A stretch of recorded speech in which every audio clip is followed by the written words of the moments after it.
হামলা বন্ধের পর এবার ইরানের তেল কোম্পানি সহ কয়েক প্রতিষ্ঠানের উপর নিষেধাজ্ঞা তুলে নিল আমেরিকা।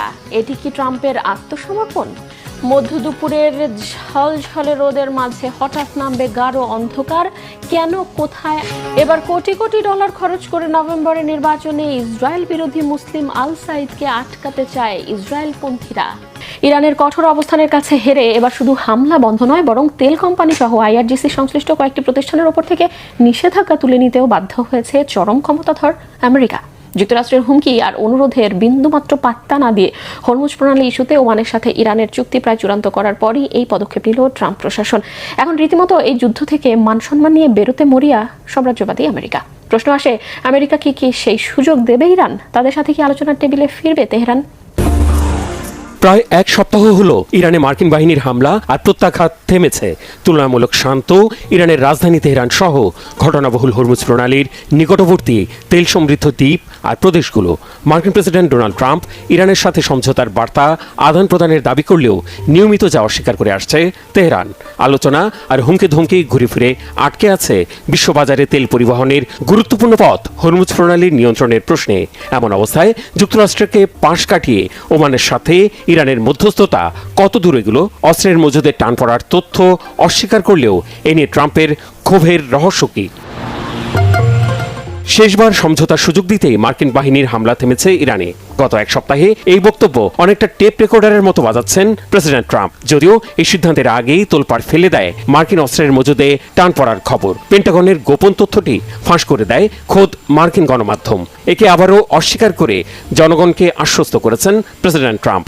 বলেছেন, বিশ্বের যে কোনো দেশের তুলনায় বিপুল পরিমাণ অস্ত্রের মজুদ আছে আমেরিকার।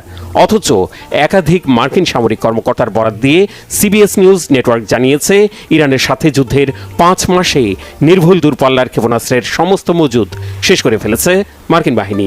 বিশেষ করে অ্যাটাকামস আর্মি ট্যাকটিক্যাল মিসাইল সিস্টেম ক্ষেপণাস্ত্রের মজুদ প্রায় শেষের পথে। এর আগে সিএনএন জানিয়েছিল, ইরানে হামলা চালাতে গিয়ে আকাশ প্রতিরক্ষা ব্যবস্থা থার্ডের প্রায় 80% আর প্যাট্রিয়টের প্রায় অর্ধেক ক্ষেপণাস্ত্রের মজুদ শেষ করে ফেলেছে আমেরিকা। শান্তি সমঝোতা নিয়ে ঘোলাটে অনিশ্চিত পরিস্থিতিতে ফক্স নিউজে সাক্ষাৎকার দিয়েছেন মার্কিন ভাইস প্রেসিডেন্ট জেডি ভ্যান্স। অচল অবস্থার দায় চাপিয়েছেন তেহরানের ওপর। ইরানের সাথে আলোচনা বারবার শুরু হওয়া আর থমকে যাওয়া চক্রাকারে চলতে থাকায় ট্রাম্প প্রশাসনের অন্দরমহলে বহমান হতাশার লু হাওয়া আড়াল করতে পারেননি তিনি। বলেছেন, আপাতত পরিস্থিতি পর্যবেক্ষণ করে সিদ্ধান্ত গ্রহণ করবে আমেরিকা। আমি বুঝতে পারছি যে আমেরিকার জনগণ হয়তো বিষয়গুলো দেখে ভাবছে আমরা হয়তো সমাধানের পথে এগোচ্ছি, আবার পরক্ষণেই মনে হচ্ছে কোনো অগ্রগতি হচ্ছে না। আসলে বাস্তবতা হচ্ছে, প্রথমত ইরানিরা অত্যন্ত জটিল প্রকৃতির মানুষ, দ্বিতীয়ত তাদের শাসন ব্যবস্থা খণ্ডবিখণ্ড অবস্থায় আছে। তাই তাদের বিদ্যমান শাসন ব্যবস্থার মধ্যেই এমন মানুষ আছেন যারা চান যুদ্ধ শেষ হয়ে যাক, আবার এমন উগ্রপন্থী চরমপন্থীরাও আছেন যারা চাচ্ছেন যুদ্ধ চালিয়ে যেতে। ট্রাম্প বা ভ্যান্স ইরান নিয়ে যাই বলুন না কেন, আমেরিকার নেয়া নিয়মিত পদক্ষেপ ভিন্ন ইঙ্গিত দিচ্ছে। তেহরানকে শান্তি আলোচনার টেবিলে ফেরাতে ওয়াশিংটন যে কতটা কাতর হয়ে উঠেছে তার নজিরও দেখালো ট্রাম্প প্রশাসন।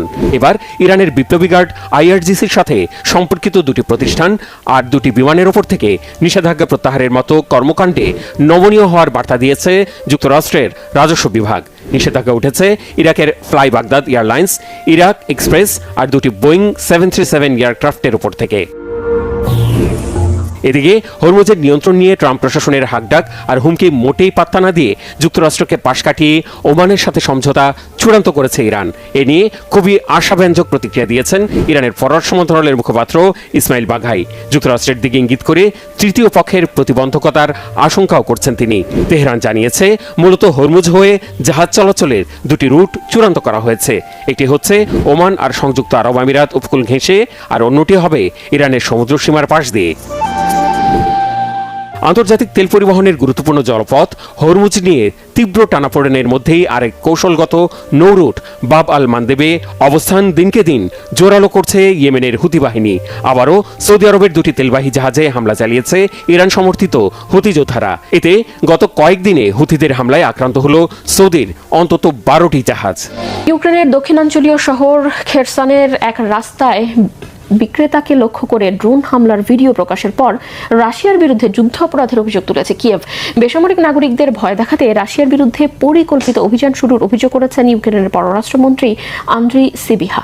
এই ধরনের ঘটনাকে আন্তর্জাতিক আইনের লঙ্ঘন আখ্যা দিয়ে নিন্দা জানিয়েছেন প্রেসিডেন্ট ভলোদিমির জেলেনস্কি, যদিও ইউক্রেনের অভিযোগের কোনো প্রতিক্রিয়াই জানায়নি মস্কো।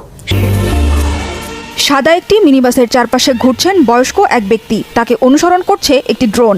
দেখে মনে হতে পারে এটা বুঝি মজার কোনো খেলা কিংবা উন্নত প্রযুক্তি ব্যবহার করে তৈরি করা ড্রোনের পরীক্ষামূলক উড্ডয়ন। আপাত দৃষ্টিতে বেশ উপভোগ্য এই দৃশ্যে কয়েক সেকেন্ড পরেই যা ঘটে তা দেখে যে কেউ আটকে উঠবেন, কারণ হঠাৎই ছুটতে থাকা লোকটির পায়ের কাছে আছড়ে পড়ে বিস্ফোরিত হয় অ্যাটাক ড্রোনটি। দৃশ্যটি দক্ষিণ ইউক্রেনের খেরসন শহরের একটি বাজারের, যেখানে ড্রোনের আঘাতে আহত হন 52 বছর বয়সী ইউক্রেনীয় কৃষক ইউরি। খুব কাছে বিস্ফোরণ হওয়ায় ড্রোনটির ছোট ছোট টুকরা ইউরির শরীরের বিভিন্ন স্থানে, বিশেষ করে পুরো পিঠ জুড়ে ঢুকে যায়। এছাড়া পায়ে গুরুতর আর মাথায় সামান্য আঘাত পেয়েছেন তিনি। ড্রোনটা সোজা আমার দিকে আসতে শুরু করলো। আমি দৌড়াতে শুরু করলাম, ওটাকে দেখানোর চেষ্টা করছিলাম আমার কাছে সামরিক কিছু নেই। ওটা ঠিক গাড়িটা আর আমার মাথার উপরেও ঘুরছিল। হঠাৎ খুব কাছে এসে ড্রোনটা বিস্ফোরিত হয় আর আমি নিচে পড়ে যাই। কারিগরি কোনো ত্রুটির কারণে উড়তে থাকা ড্রোনটি বিস্ফোরিত হয়েছে ভাবলে ভুল হবে। আসলে ড্রোনটি এমনভাবেই তৈরি করা হয়েছে যেন এটি শত্রুর অবস্থান নিশ্চিত হয়ে সেখানে স্বয়ংক্রিয়ভাবে বিস্ফোরিত হতে পারে। দূর থেকে নিয়ন্ত্রিত ড্রোন ব্যবহার করে নিরস্ত্র বেসামরিক মানুষের ওপর এই ধরনের হামলাকে বলা হয় হিউম্যান সাফারি অ্যাটাক। 2024 সালের মাঝামাঝি থেকে রাশিয়ার বিরুদ্ধে ইউক্রেনের খেরসন শহর ও আশেপাশের এলাকায় ছোট ছোট first person view FPV drone ব্যবহার করে সাধারণ নাগরিকদের ওপর হামলার অভিযোগ উঠেছে। ইউক্রেনের প্রেসিডেন্ট ভলোদিমির জেলেনস্কি এই ঘটনাকে নিরস্ত্র মানুষের ওপর ইচ্ছাকৃত হামলা আখ্যা দিয়ে বলেন, সাধারণ নাগরিকদের লক্ষ্য করে এ ধরনের হামলা আন্তর্জাতিক মানবিক আইনের গুরুতর লঙ্ঘন। পররাষ্ট্রমন্ত্রী আন্দ্রি সিবিহা অভিযোগ করেছেন, বেসামরিক নাগরিকদের ভয় দেখাতে রাশিয়ার পরিকল্পিত অভিযানের অংশ ছিল সবশেষ এই হামলা। এ ধরনের হামলাকে যুদ্ধাপরাধ হিসেবে বিবেচনা করে তদন্ত হচ্ছে বলেও জানান তিনি। ইউক্রেনের অভিযোগে কোনো আনুষ্ঠানিক প্রতিক্রিয়া জানায়নি রাশিয়া। তবে যুদ্ধ শুরুর পর থেকে মস্কো বারবার দাবি করে আসছে তারা সাধারণ নাগরিকদের লক্ষ্য করে হামলা চালায় না।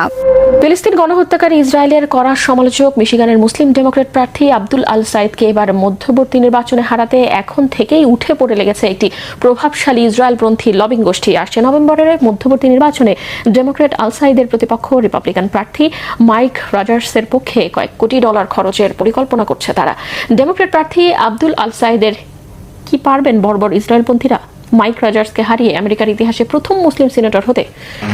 রাজনীতিতে কোটি কোটি ডলার খরচ করেও যে সবসময় ক্ষমতা কেনা যায় না, তা আবার প্রমাণ হলো যুক্তরাষ্ট্রের ডেমোক্রেটিক পার্টির সাম্প্রতিক প্রাইমারিতে। ইসরায়েলপন্থী গোষ্ঠী আইপ্যাকের $60 মিলিয়ন বিশাল নির্বাচনী প্রচারণাকে হার মানিয়ে সিনেট প্রার্থিতার লড়াইয়ে বিজয়ী হলেন আব্দুল আল সাইদ। মার্কিন সিনেট প্রাইমারিতে এক ঐতিহাসিক জয় ছিনিয়ে নিয়েছেন বাম ঘেঁষা রাজনীতিক আব্দুল আল সাইদ। 4 বারের কংগ্রেস সদস্য প্রভাবশালী প্রতিদ্বন্দ্বী হ্যালি স্টিভেন্সকে পরাজিত করে মার্কিন সিনেটর হওয়ার দৌড়ে ডেমোক্রেটিক পার্টির চূড়ান্ত টিকিট পেয়েছেন তিনি। 5 আগস্ট NBC নিউজের বরাত দিয়ে আল জাজিরা জানিয়েছে, নভেম্বরের মধ্যবর্তী নির্বাচনে কংগ্রেসের উচ্চকক্ষ সিনেট সদস্য পদের জন্য সাইয়েদ মিশিগান আসন থেকে প্রতিদ্বন্দ্বিতা করবেন। সেখানে তার প্রতিদ্বন্দ্বী হিসেবে থাকবেন রিপাবলিকান পার্টির মাইক রজার্স। তার বিপক্ষে জিতলে মার্কিন ইতিহাসে প্রথম মুসলিম সিনেটর হবেন সাইয়েদ। আল সাইদকে সমর্থন দিয়েছেন সিনেটর বার্নি স্যান্ডার্স ও কংগ্রেস সদস্য আলেকজান্দ্রিয়া ওসাকিও কার্জের মতো প্রগতিশীল নেতারা। আল সাইদ জানিয়েছেন, মিশিগানের ভোটাররা 2024 সালের নির্বাচনে কমলা হ্যারিস বা ডোনাল্ড ট্রাম্প যাকেই ভোট দিয়ে থাকুন না কেন, তিনি সবার প্রতিনিধি হিসেবে কাজ করবেন। নির্বাচনী প্রচারাভিযানে আব্দুল আল সাইদ সবার জন্য স্বাস্থ্যসেবা, অভিবাসন ও শুল্ক প্রয়োগকারী সংস্থা ICE বিলুপ্ত করা এবং ইসরায়েলকে যুক্তরাষ্ট্রের নিঃশর্ত সামরিক সহায়তা বন্ধ করার পক্ষে অবস্থান নেন। প্রাথমিক নির্বাচনের ফল ঘোষণার পর তিনি বলেন, রাজনীতি থেকে অর্থের প্রভাব কমিয়ে মানুষের হাতে অর্থ পৌঁছে দেওয়া হবে তার লক্ষ্য। সেই সাথে সবার জন্য স্বাস্থ্যসেবা নিশ্চিত করার আন্দোলন আরও এগিয়ে নেওয়ার প্রতিশ্রুতিও দেন তিনি। মিশরীয় বংশোদ্ভূত 41 বছর বয়সী সাইয়েদ পেশায় একজন জনস্বাস্থ্য বিষয়ক আইনজীবী। তিনি মিশিগান বিশ্ববিদ্যালয় থেকে BSc, অক্সফোর্ড বিশ্ববিদ্যালয় থেকে বিখ্যাত রোডস স্কলার হিসেবে ডক্টরেট এবং কলম্বিয়া বিশ্ববিদ্যালয় থেকে চিকিৎসা বিজ্ঞানে MD ডিগ্রি অর্জন করেন। 2015 সালে মাত্র 30 বছর বয়সে তিনি ডেট্রয়েট সিটির হেলথ ডিরেক্টর হিসেবে নিযুক্ত হন, যা ছিল কোনো বড় মার্কিন সিটির ইতিহাসে কনিষ্ঠতম জনস্বাস্থ্য কর্মকর্তার রেকর্ড। 2018 সালে মিশিগানের গভর্নর পদে ডেমোক্রেটিক প্রাইমারিতে লড়াইয়ে নেমে তিনি প্রথম আলোচনায় আসেন। সায়েদ ডেমোক্রেটিক পার্টির প্রগতিশীল অংশের প্রতিনিধিত্ব করেন। বার্নি স্যান্ডার্স সহ যুক্তরাষ্ট্রের প্রগতিশীল রাজনীতিকদের সাথে তার ঘনিষ্ঠতা রয়েছে। তিনি গাজায় যুদ্ধবিরোধী অবস্থান নিয়েছেন এবং রাজনীতিতে ইসরায়েলপন্থী লবিস্টদের অতিরিক্ত প্রভাবের কড়া সমালোচনা করে আসছেন। ফলে সাইদের এই বিজয়কে প্রভাবশালী ইসরায়েলপন্থী লবিং গ্রুপগুলোর জন্য একটি বড় ধাক্কা হিসেবে দেখা হচ্ছে। ভারতের উত্তরপ্রদেশের প্রতাপগড়ে 100 বছরের একটি পুরনো বাড়ির ছাদ ধসে মারা গেছে একই পরিবারের শিশু সহ 6 জন। স্থানীয় সময় বৃহস্পতিবার ঘটনাটি ঘটে। এদিকে টানা বৃষ্টিতে রাজধানী নয়াদিল্লির প্রধান সড়কগুলোতে পানি জমে সৃষ্টি হয়েছে তীব্র যানজট ও জনদুর্ভোগ। প্রতাপগড়ের পুলিশ জানিয়েছে 3 দিনের টানা বৃষ্টিতে জরাজীর্ণ ও শতবর্ষী পুরনো বাড়িটির ছাদ হঠাৎ করেই ধসে পড়ে। ছাদ ধসের সময় সবাই ঘুমিয়ে থাকায় বের হওয়ার সুযোগও পায়নি হতভাগ্যরা। ঘুমের মধ্যেই ধ্বংসস্তূপের নিচে চাপা পড়ে মারা যান তারা। পরে প্রায় 2 ঘন্টার চেষ্টায় মরদেহগুলো উদ্ধার করেছে পুলিশ ও ফায়ার সার্ভিসের কর্মীরা। গুরুতর আহত অবস্থায় পরিবারের এক সদস্যকে ধ্বংসস্তূপের নিচ থেকে বের করে স্থানীয় একটি হাসপাতালে ভর্তি করা হয়েছে। শুধু উত্তরপ্রদেশ নয়, টানা ভারী বৃষ্টিতে ভারতের নয়াদিল্লি ও এর আশপাশের শহরগুলোর প্রধান সড়কগুলোতেও সৃষ্টি হয়েছে জলাবদ্ধতা। ফলে তৈরি হয়েছে তীব্র যানজট ও জনদুর্ভোগ।